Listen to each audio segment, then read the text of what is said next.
Programme में एक बार फिर से आप सबका स्वागत है। और हम स्पिरिचुअल मैच्योरिटी की ओर जो है अपने अध्ययन को जारी रखे हुए हैं। और हमने बाहरी अंगों को देखा था, फिर आंतरिक अंगों को देखा। और बाइबल भी जो है हमें इस विषय में बताती है, जब हम प्रभु यीशु मसीह को नहीं जानते थे तो शरीर के अनुसार, संसार के अनुसार जीवन जीते थे। लेकिन जब हमने प्रभु यीशु मसीह को पा लिया तो धीरे धीरे धीरे करके हम में परिवर्तन आने लगता है और शारीरिक देह से आत्मिक देह की ओर जो है हमारा सफर शुरू हो जाता है। और बाइबल इस विषय में जो है पहला कुरिन्थियों का 15वां अध्याय और उसकी कुछ आयतें मैं आपके लिए पढ़ रहा हूँ, जहाँ ये इस बात को पौलुस पवित्र आत्मा की सहायता से स्पष्ट करता है। और वो क्या है, आइए मेरे साथ बाइबल खोल लें। पहला कुरिन्थियों 15वां अध्याय और 44 आयत से 44 वर्ष से आगे मैं पढ़ रहा हूं। जबकि स्वाभाविक देह है तो आत्मिक देह भी है।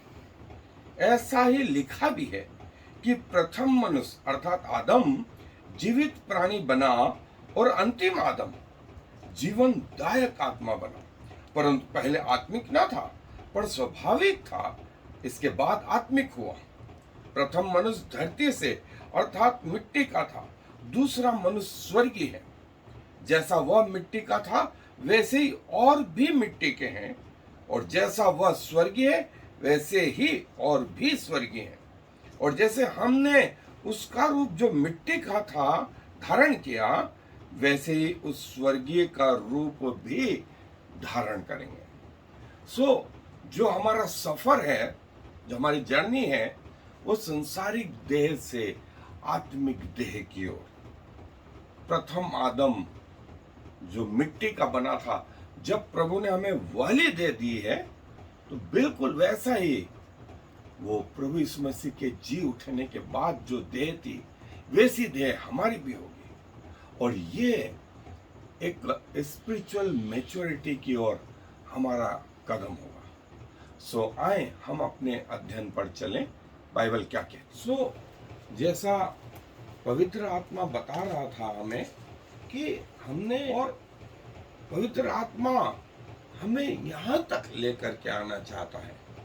शुरुआत हमारी पापमय थी, लेकिन अंत हमारा धार्मिकता या प्रभु यीशु मसीह का जीवन हम में आए। और जो नेचुरल बॉडी है, पहला कुरिन्थियों के 44वें आयत में जो शब्द आया है वो आया सोमा। सोमा मतलब बॉडी, नेचुरल बॉडी। और साइकोस ये एडजेक्टिव है। बॉडी या सोल जो है, फिजिकल बॉडी मीन्स इन संसार की बॉडी। और जो है साइकोस जो शब्द है वो हमें उत्पत्ति के दूसरे अध्याय 7वें आयत में भी जो लेकर के जाता है कि प्रभु ने अपने श्वास को आदम में फूका और वो एक जीवित प्राणी, जो शब्द आया है साइकिजो, लिविंग सोल, जीवित प्राणी, जीवित प्राणी। और ये जीवित प्राणी जो है वो संसारिक देह है, संसारिक देह। और ये संसारिक देह जो है करप्ट हुई पाप में गिरने के कारण से।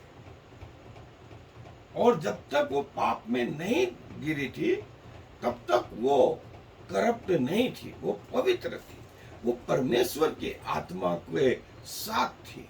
और स्पिरिचुअल बॉडी के लिए भी जो शब्द आया है वो आया है सोमा, जो नाउन है, संज्ञा है। और जो शब्द आया है एडजेक्टिव न्यूमेटिकॉस, न्यूमेटिकॉस मतलब स्पिरिट।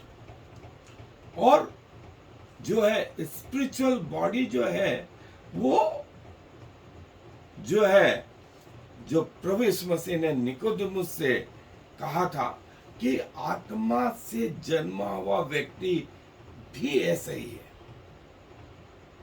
उसको हवा से प्रभु ने तुलना करके बताया कि हवा को तू महसूस करता है लेकिन देखता नहीं है। सो आत्मा से जन्मा हुआ ऐसा ही है, और शरीर से आरंभ हुआ और आत्मा में अंत होगा। ये जो है रोमियो के 8वें अध्याय 11वीं आयत में आया। और जो हमारा संसारिक शरीर है उसके जो 3 हिस्से हैं, भारी शरीर, फिर जो है प्राण, और फिर आत्मा। और जानवरों में आत्मा वाला पोर्शन नहीं है, जानवरों में आत्मा वाला पोर्शन नहीं, उनमें शरीर और प्राण, शरीर और प्राण। और जो शरीर के अनुसार चलता है उसमें ऑलरेडी जो है जन्मजात पाप होते हैं, लेकिन जो आत्मा में चलता है वो धीरे धीरे करके आत्मा में परिवर्तित हो जाता है। और जो है ये वो स्पिरिचुअल पर्सन है। अभी तक तो वो पुराने जीवन में जी रहा था, लेकिन अब वो नए जीवन में आ गया, और धीरे धीरे ये परिवर्तन शुरू हो जाता है। और शारीरिक सुंदरता से बढ़कर आत्मिक सुंदरता, आत्मिक सुंदरता, जो शारीरिक सुंदरता है वो एक लिमिटेड टाइम तक रहती और समय के हिसाब से क्षीण पड़ती जाती है, धुंधली होती जाती है और मृत्यु के साथ समाप्त हो जाती है। लेकिन जो आत्मिक सुंदरता है वो हमेशा के लिए बनी रहती है, वो हमेशा के लिए बनी रहती है। और यही जो है मसीह केंद्रित लाइफ।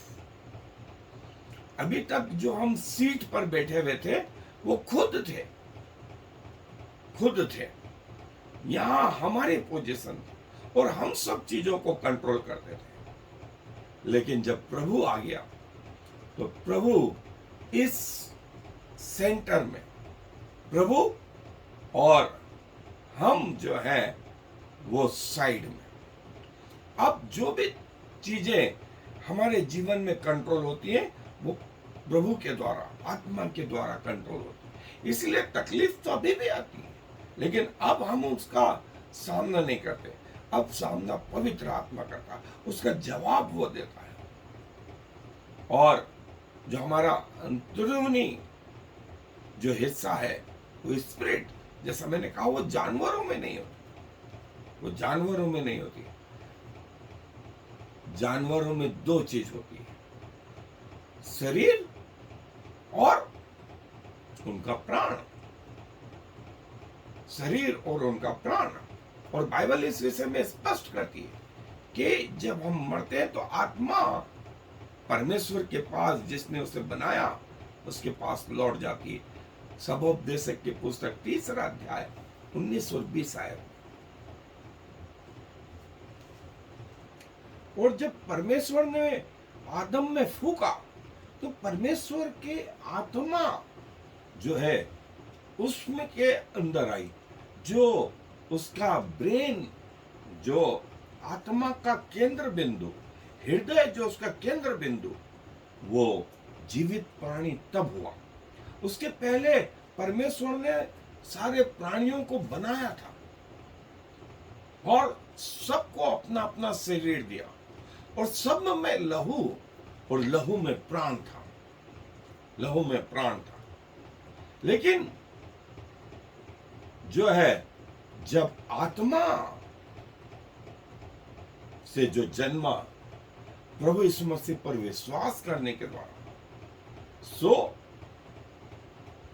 परमेश्वर की, प्रभु यीशु मसीह की जो पोजीशन थी वो सेंटर्ड और परफेक्ट, इटर्नल, कंप्लीट, और जो है हमारी पहले जो जीवन था वो हम खुद इस कुर्सी पर बैठे थे, जो धीरे से चेंज होने लगा। अब प्रभु उस कुर्सी पर जो है विराजमान रहे। और ये हमारी इमेच्योरिटी थी, ये हमारी इमेच्योरिटी थी। शरीर में यदि हम आज भी जी रहे हैं, वो हमारी इमेच्योरिटी को बताता है, और यदि आत्मा में जी रहे हैं, वो हमारी मैच्योरिटी को बताता है। और यही जो है पौलुस बोलता है कि हमने शुरुआत यहां से करी थी। जैसे हम सबको वो स्वाभाविक या सांसारिक देह दी गई है, तो वैसे ही आत्मिक देह भी दी जाएगी। जैसे यहां हम देखते हैं कि सांसारिक देह यदि मिली, तो आत्मिक देह भी वैसे ही, जैसी प्रभु यीशु मसीह के जी उठने के बाद, जिसको दीवारें रोक नहीं पा रही थी, जिसको दरवाजे खिड़कियां रोक नहीं पा रही थी, जिसको दूरियां, जिसको ग्रेविटेशनल फोर्स ने रोक पाया, और हालांकि वो देख रही थी, वो सुन रही थी, वो सूंघ रही थी, वो खा रही थी, वो बोल रही थी, वो चल रही थी, वो कार्य कर रही थी, वो आत्मिक बॉडी प्रभु यीशु मसीह की शरीर को जो है जो दिया गया, वैसा शरीर विश्वासियों को भी दिया जाएगा, वैसा शरीर विश्वासियों को भी दिया जाएगा। और ये हमारी आशा है, और इस तरफ हमारी कोशिश होना चाहिए। जैसा हम देखते हैं कि बाहरी शरीर और रक्त में प्राण, जो सेंस थे हमारे, वो सेंस भी जो है एक मैच्योर आदमी में देखना, हमने देखा कि कहां से शुरुआत हुई थी और प्रभु कहां तक चाहता। सुनना कहां से आरंभ हुआ था और कहां तक प्रभु चाहता था, और छूना कहां से आरंभ हुआ था और कहां तक पहुंचना था। सूंघना कहां से आरंभ हुआ था और कहां तक। चखना, ये एक्सटर्नल ऑर्गन थे, और इस एक्सटर्नल ऑर्गन के द्वारा जो है हम प्रभु की कैसी महिमा परिपूर्णता में आ सकते हैं। और शरीर और प्राण और आत्मा, शरीर, प्राण और आत्मा। और आपको याद हो, उत्पत्ति 3 अध्याय में परमेश्वर ने कहा, मेरा आत्मा मनुष्य से सदा वाद विवाद करता न रहेगा। और जो है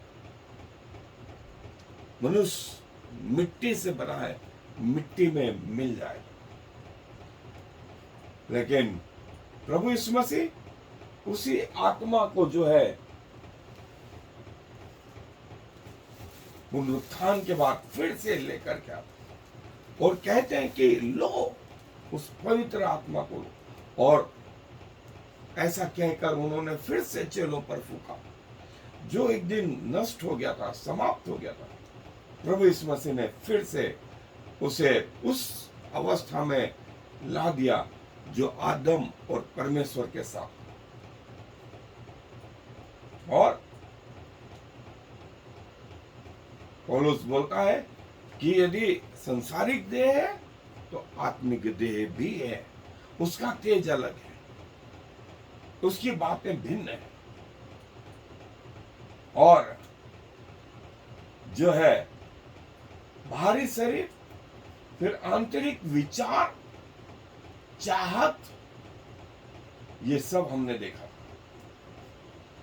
और कैसे धीरे धीरे करके हम प्रभु में बढ़ते जाएं।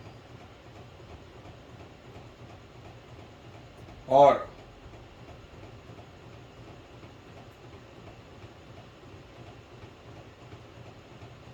जब परमेश्वर के सामने उपस्थित हो तो ऐसे अपने शरीर, प्राण और आत्मा समेत परमेश्वर के सामने उपस्थित हो और इनकी इच्छाओं को प्रभु के नजदीक केंद्रित करें, ताकि प्रभु हमारे द्वारा जो है महिमा पाए, और ये मेच्योरिटी आएगी।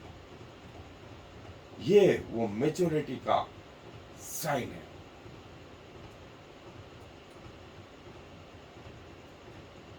जो संसार में था वो फिजिकल माइंड, संसारिक दिमाग, संसारिक शरीर, संसारिक सेंस था। लेकिन जब स्पिरिचुअल हो गए, आत्मिक हो गए, तो आत्मिक शरीर, आत्मिक सेंस और आत्मिक माइंड। और प्रभु यही चाहता है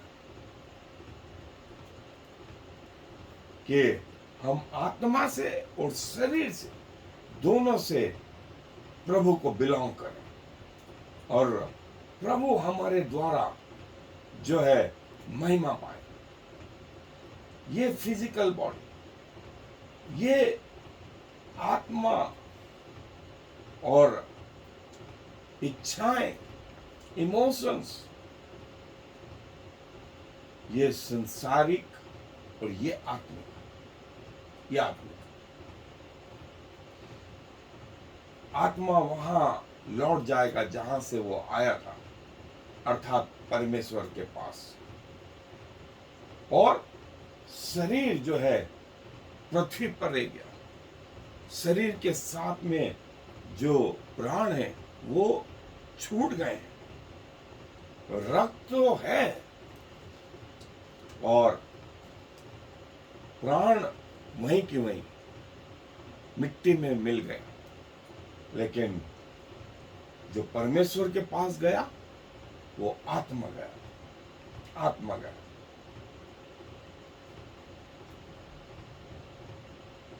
और प्रभु हम सबकी सहायता करे कि हम प्रभु के इन बातों को समझ पाए।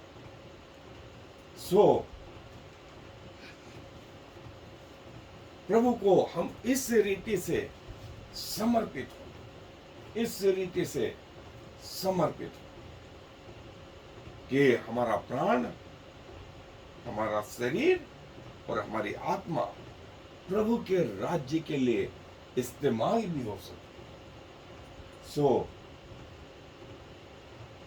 जिनके पास प्रभु का आत्मा है वो धन्य व्यक्ति, और जिनके पास प्रभु का आत्मा नहीं, अभी भी उनके लिए चांस है कि वे उस आत्मा को अपने अंदर ला सकते। और वो कैसे आएगा? वो प्रभु यीशु मसीह को ग्रहण करने के कारण से आएगा। वो प्रभु यीशु मसीह को अपना उद्धारकर्ता ग्रहण करने के कारण से आएगा।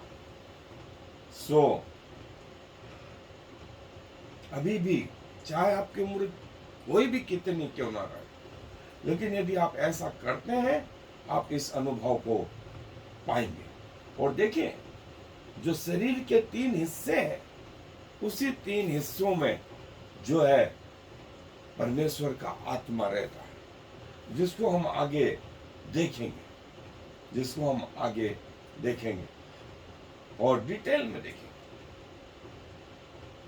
डिटेल में देखेंगे। आत्मा प्रभु के पास चली।